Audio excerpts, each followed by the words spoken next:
Now जो next learning outcome हमें achieve करना है वो है stability of gain in case of negative feedback amplifier.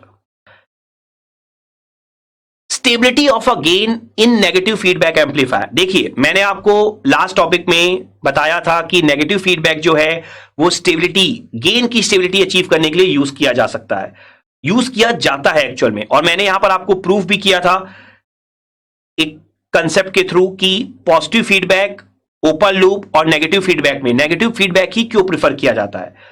तो यहां पर अब ये जो स्टेबिलिटी ऑफ गेन है उसे हम एक कंसेप्ट के थ्रू समझेंगे, जिस कंसेप्ट को हम कहते हैं सेंसिटिविटी। तो हम यहां पर stability of a gain in negative feedback amplifier में एक कंसेप्ट डिस्कस करेंगे, सेंसिटिविटी, और देखेंगे हम कि सेंसिटिविटी के थ्रू किस तरीके से आप समझ पाते हैं कि जो गेन में वेरिएशन है in case of close loop with negative feedback कितना कम हो जाएगा as compare to basic amplifier का जो गेन था उसके कंपेरिजन में। तो देखिए अब ध्यान से, यहां पर अगर बेसिक एम्पलीफायर का गेन हम ए लेकर चले, जो हमने प्रीवियस लेक्चर में भी डिस्कस किया हुआ है, gain of basic amplifier is equal to A, ये हम लेकर चल रहे हैं। और क्लोज लूप गेन जो हम प्रीवियस लेक्चर में कैलकुलेट कर चुके हैं विथ नेगेटिव फीडबैक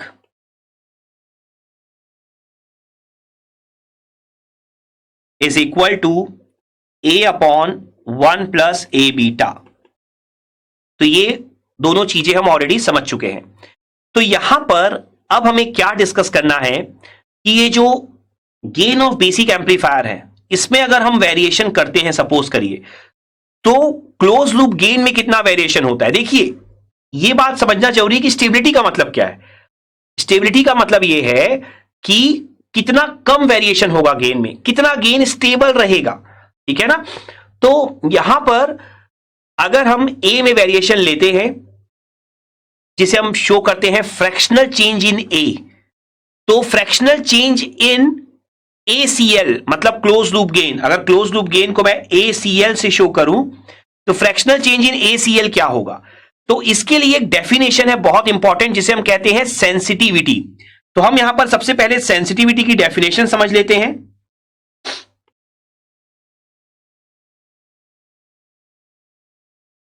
तो सेंसिटिविटी हमारी होती है fractional change in ACL with respect to fractional change in A। तो अब ये फ्रैक्शनल चेंज क्या होता है इसे भी हम समझ लेते हैं।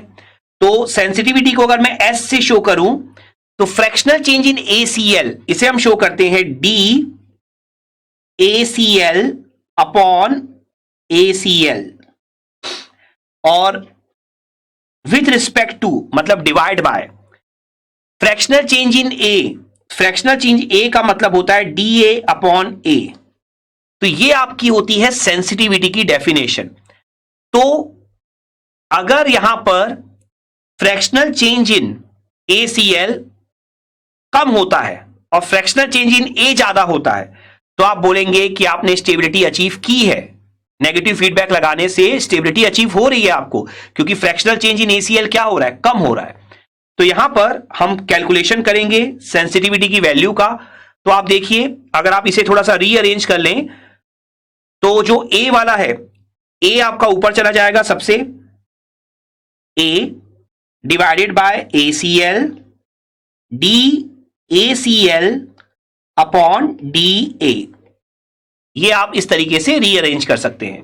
तो बेसिकली अगर आप देखेंगे रीअरेंज कर लेने के बाद आपको ACL का डिफरेंशिएशन करना है विथ रिस्पेक्ट टू A। तो यहां पर S की वैल्यू क्या हो जाएगी, A अपॉन ACL। ACL क्या है, A अपॉन अपॉन, तो ऊपर चला जाएगा न्यूमरेटर में 1 प्लस A बीटा, एंड इसके बाद D upon DA, again ACL आप लिख देंगे A upon 1 plus A beta. तो ये लिख लेने के बाद आप देखिए A और A कैंसल, तो यहां पर बचेगा 1 प्लस ए बीटा, और अब आपको ए के रेस्पेक्ट में डिफरेंशिएशन करना है, मतलब न्यूमरेटर अपॉन डिनोमिनेटर का आपको डिफरेंशिएशन करना है। तो क्या हो जाएगा डिफरेंशिएशन? डिनोमिनेटर का square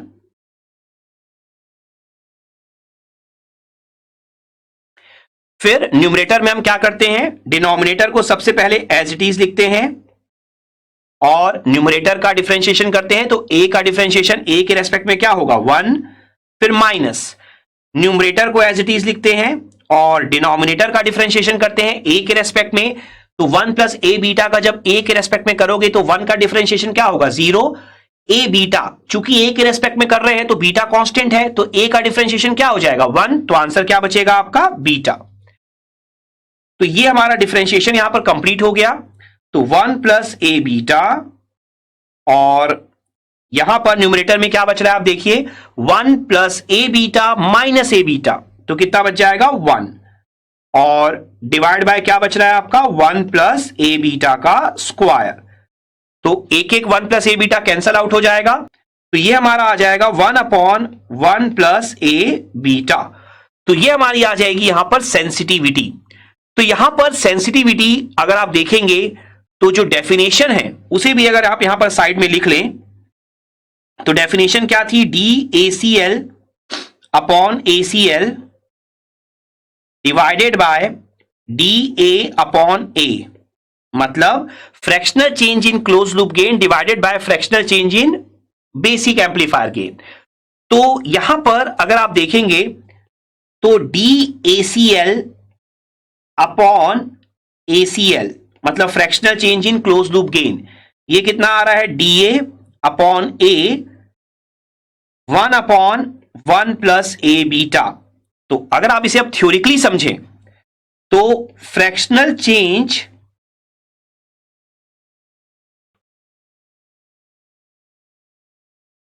in close loop gain is equal to fractional change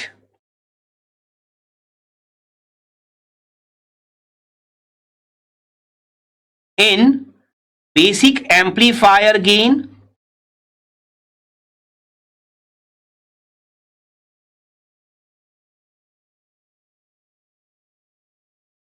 divided by sensitivity।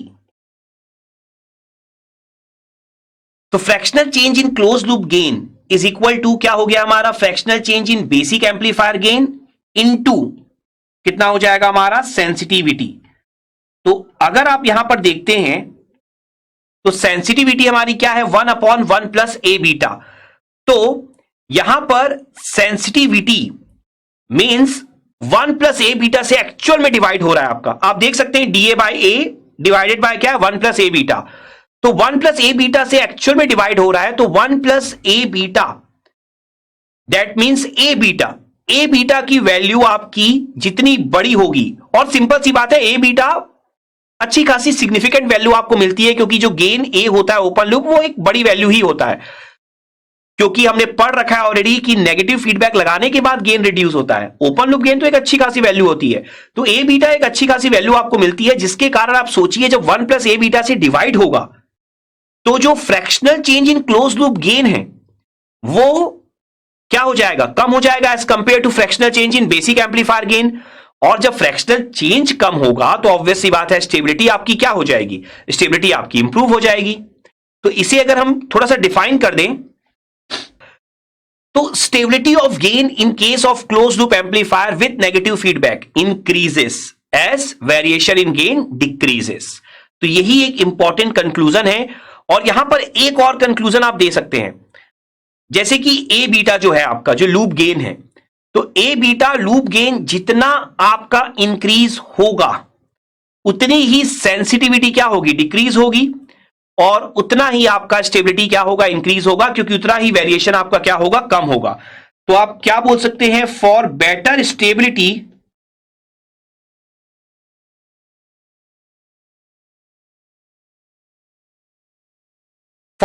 Stability आप बोल सकते हैं कि loop gain A beta should be high और इसी को आप अदर वर्ड्स में क्या बोल सकते हैं, और सेंसिटिविटी शुड बी लो। तो ये एक बहुत ही इंपॉर्टेंट कंक्लूजन है विद रिस्पेक्ट टू सेंसिटिविटी। यहां पर जो हमने अभी सेंसिटिविटी डिस्कस की है उसका फॉर्मूला हमने क्या देखा है, S is equal to 1/1 plus A beta. तो इसी सेंसिटिविटी से रिलेटेड एक और बहुत इंपॉर्टेंट कंसेप्ट है हमारा, जिसे हम कहते हैं डी सेंसिटिविटी। तो डी सेंसिटिविटी जो होती है हमारी, वो होती है सेंसिटिविटी की अपोजिट। तो यहां पर अगर हम डी सेंसिटिविटी को भी डिफाइन कर दें, तो डी सेंसिटिविटी को हम शो करते हैं डी से। डी होता है आपका 1 plus A beta, that means आप लिख सकते हैं 1/s। तो बेसिकली डी सेंसिटिविटी क्या शो करेगी आपकी, ये बेसिकली ये शो करेगी कि जितनी ज्यादा इसकी वैल्यू होगी उतना ही आपका क्लोज लूप सिस्टम क्या होगा, स्टेबल होगा। ठीक है, तो यहां पर लिख सकते हैं for better stability D sensitivity should be high.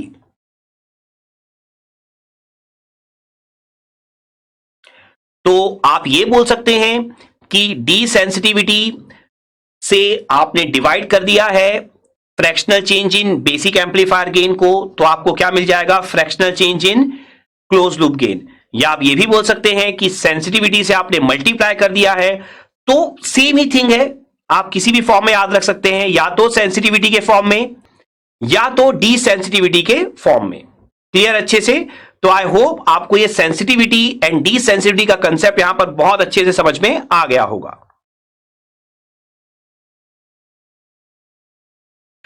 यहां पर सेंसिटिविटी एंड डी सेंसिटिविटी से रिलेटेड एक और इंपॉर्टेंट कंसेप्ट है जो है अमाउंट ऑफ फीडबैक। तो बेसिकली अमाउंट ऑफ फीडबैक को अब हम डिफाइन करने जा रहे हैं। तो अमाउंट ऑफ फीडबैक जनरली आपका डीबी में डिफाइन किया जा सकता है, और यहां पर आप न्यूमेरिकल एक्सपेक्ट करते हैं, इससे थ्योरी प्रॉब्लम नहीं बनती, इससे न्यूमेरिकल बनते हैं आपके अमाउंट ऑफ फीडबैक। एक सिंपल सा फॉर्मूला है जो आपको अंडरस्टैंड करना है।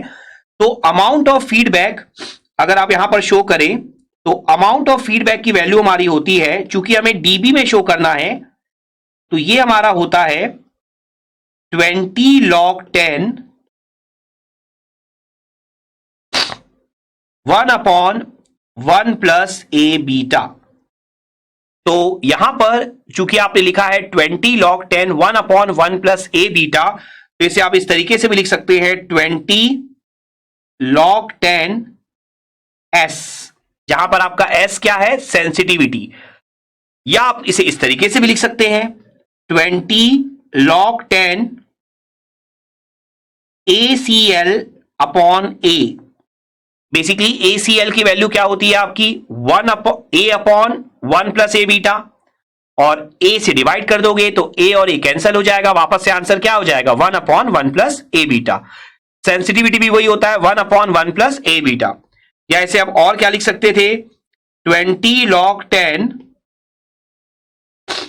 1/d, d हमने क्या लिया है ऊपर देख सकते हैं आप, डी सेंसिटिविटी। तो इस तरीके से आप अमाउंट ऑफ फीडबैक लिख सकते हैं। आपको बस ये पॉइंट ध्यान में रखना है कि यूनिट क्या होगी आपकी डीबी, क्योंकि आपने क्या लिया है 20 log 10।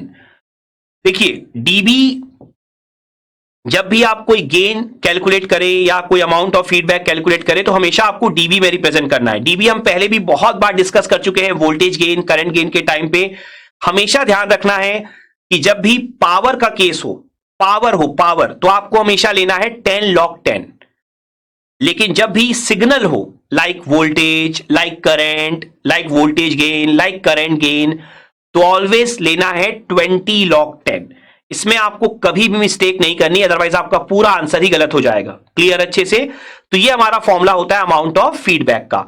आप सेंसिटिविटी का यूज करके बड़े आराम से अमाउंट ऑफ फीडबैक कैलकुलेट कर सकते हैं। तो आई होप आपको ये स्टेबिलिटी का concept and amount of feedback का कंसेप्ट यहां पर बहुत अच्छे से समझ में आ गया होगा। एंड आई होप ये जो सेकंड लर्निंग आउटकम है, stability of gain in case of negative feedback amplifier, ये आपने यहां पर बहुत अच्छे से अचीव कर लिया होगा। Let's have a quick knowledge check.